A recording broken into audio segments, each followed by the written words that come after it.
Hello everyone. So after two great talks, we have the honor to be the last speakers of today. And as you can see, we are standing here with the two of us. Because today we didn't just want to share my story or Mike's story.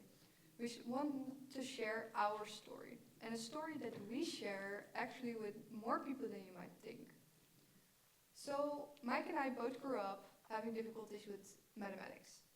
However, as we all experience, we all have felt frustrated with mathematics at some point in our academic career, right?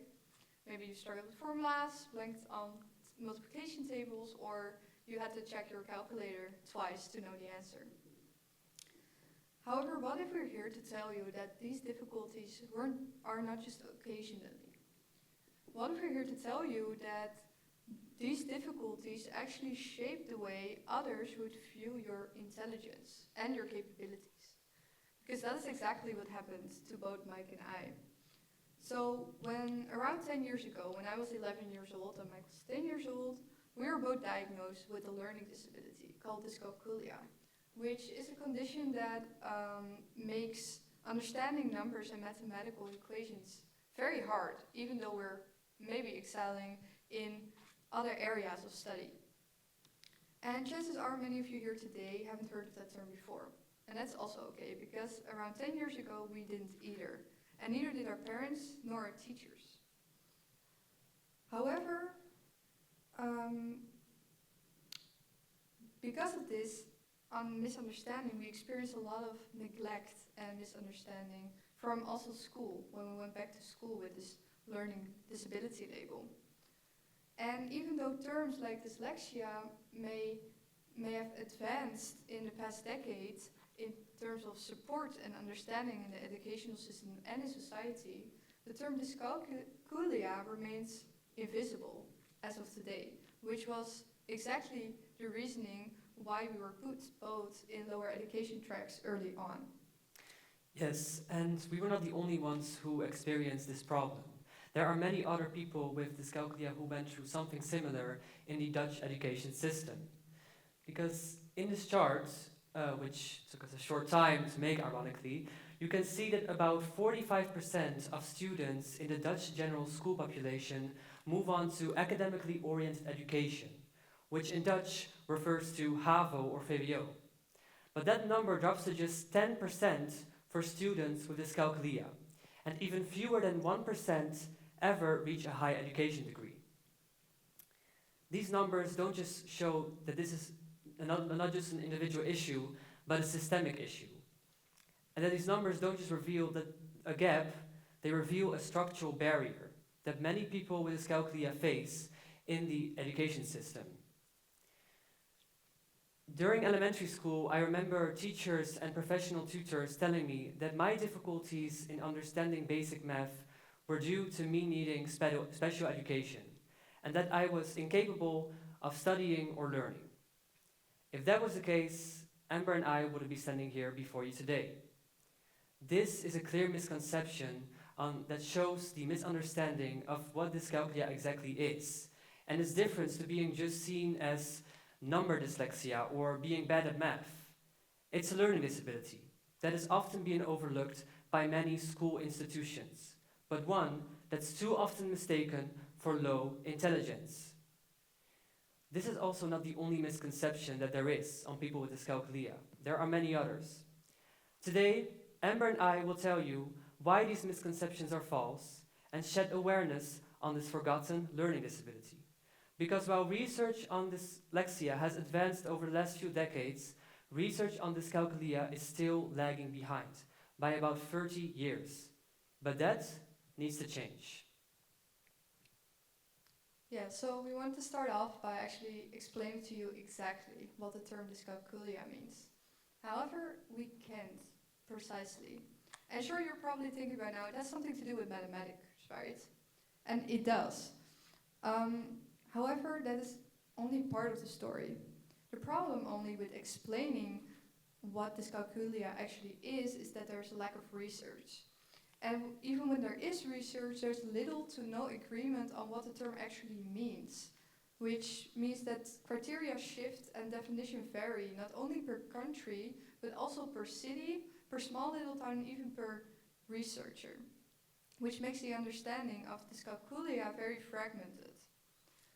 However, that doesn't mean that there's nothing out there. So we wanted to share today with you what we do know about dyscalculia. So dyscalculia is classified as a specific learning difficulty, which places it in the same category as dyslexia. And it's estimated that around 3 to 7% of the global population has dyscalculia. However, if you compare this with dyslexia, which affects around 8 to 10% of the global population, we see that the difference in prevalence isn't huge. But despite that, dyscalculia remains the one that is invisible today. Yes, and we think that there is a reason for this. Because I think many people in this room have had difficulties in doing math one way or the other. Therefore, it is hard to define the difference in society in being bad at math and actually having dyscalculia. So let us explain. To get diagnosed with dyscalculia, not only your IQ must be average or above average, but it also has to exclude all other potential medical, psychological, social, or emotional causal factors. Besides these concepts, a person with dyscalculia qualifies for having difficulties in processing numbers and quantities and performing basic arithmetic operations.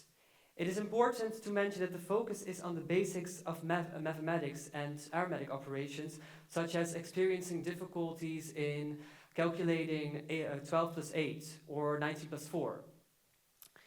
Persons with dyscalculia can also experience difficulties in counting, comparing quantities or numbers, rapid calculations, and understanding the position of a number on the number line, for example. And this is because this lack of understanding the numbers, we experience significant difficulties in the retrieval of math facts. Yeah, so often when I want to explain how it's like to have dyscalculia, I often start with that it's for me very hard to retrieve numbers from memory, because for me numbers don't mean anything. They are just symbols, right? So they don't naturally connect to value or quantity in my mind, which makes remembering them incredibly hard. So when I had to learn the multiplication table, for example, it was very hard for me, because if I were to say 5 times 4 right now, probably a lot of you would have the answer or have to think a second and then the answer comes naturally. But for me and for many other people with dyscalculia, we have to calculate the answer every single time, because I literally cannot remember numbers. But dyscalculia doesn't just show up in mathematics class. It's everywhere if you think about it.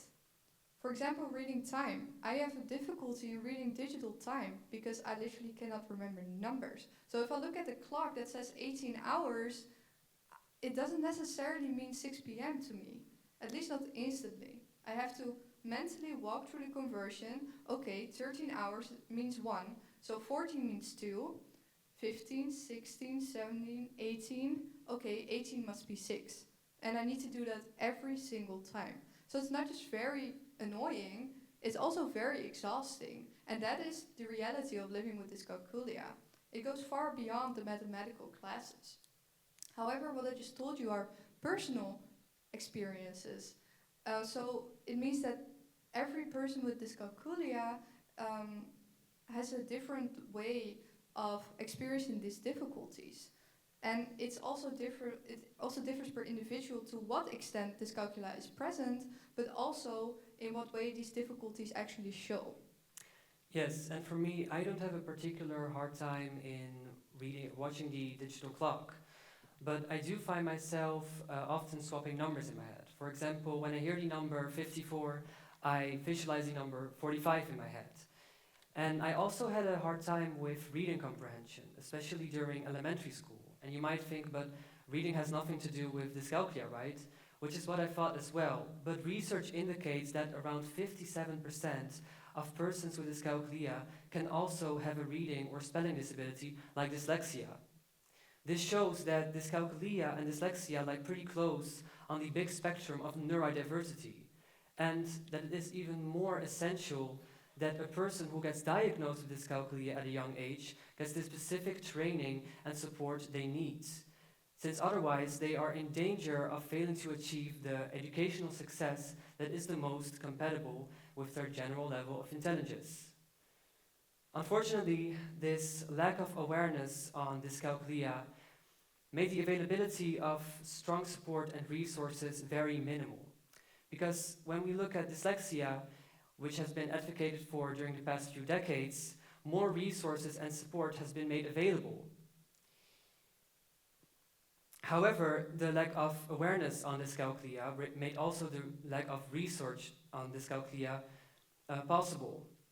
And this led to a lot of stigmatizations being developed over time. And even with the research we came across, we found a lot of misconceptions that were quite shocking. Yeah, so these were only part of the misconceptions and stereotypes we actually came across when we were researching the term dyscalculia. So for example, take the one that says, it is impossible for them, with them meaning individuals with dyscalculia, to solve 19 times 3. Well, when we tell you we are bad at mathematics, we don't necessarily mean that it's impossible for us to solve 19 times 3. Because that is the biggest misconception of having dyscalculia. It's that the idea that we cannot do any mathematical tasks. However, that would be the same if you're saying to a person with dyslexia that they cannot read and that they will never be able to learn how to read. However, hopefully we all know that's not true. And the same goes for us with dyscalculia. We can do mathematics to a certain level. It just takes a while before we know the equation, and we take different steps in the process. Also, a big phenomenon in people with dyscalculia is the so-called childlike problem solving. And this is, for example, using your fingers to help you count. So when I have to tell people that at the age of 22, I still use my fingers to help me count, well, it does raise some questions, yeah. I think, but it's not the only misconception that we have heard about people with dyscalculia.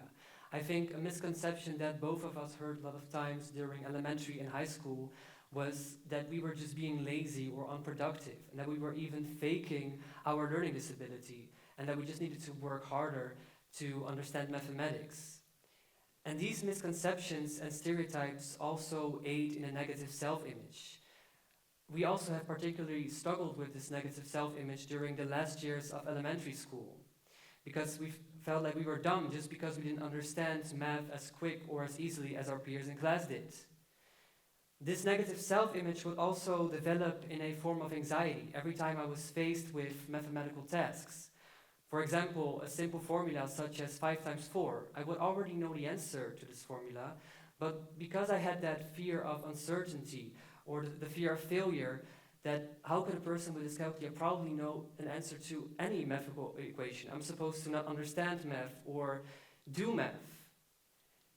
And I believe that this negative self-image will never really fade away, because as Amber explained, math is an important part of everyday life. Even though we mightn't immediately see it, it's still there. So we will have to be creative and work our way through the problem every time we are faced with mathematical tasks.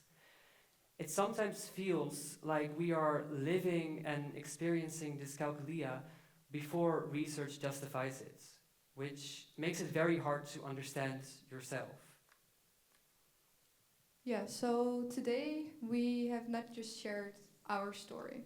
We hope we have given a voice to experiences of many others who, like us, have grown up navigating an educational system and society that too often overlooks the difficulties individuals with dyscalculia face in day-to-day life, not only in school.